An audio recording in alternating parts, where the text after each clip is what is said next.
د پاکستان پوځ او طالبانو مخامخ جګړه خیبر پښتونخوا یې پرې تنور ګرځولی.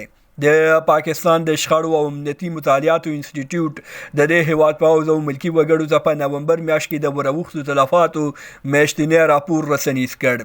په دې میاشت کې د پاکستان پوځ څومره تلفات اوښتي، آیا پاکستاني طالبانو یاد راپور سم بللی که نه؟ دا ټول جزئیات همدلته وګورئ او افغان میډیا چینل سبسکرایب کړئ.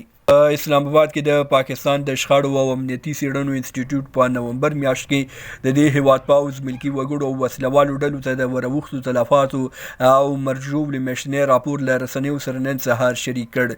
د پاکستان د شخړو او امنیتي څېړنو انسټیټیوټ په دې راپور کې راغلي دي چې په 13 نومبر میاشت کې په ټول پاکستان کې په چاودنو، جګړو او هدفي وژنو کې 245 تنه وژل شوي او 250 تنه نور ټپیان شوي دي.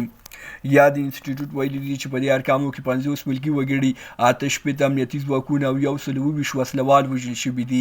دوی دا راز ادعا کړې ده چې په 13 نومبر میاشت کې په ټول پاکستان کې د جګړو او چاودنو له امله 119 ملکي وګړي، 104 امنیتي ځواکونه او 14 وسلوال ټپیان شوي دي.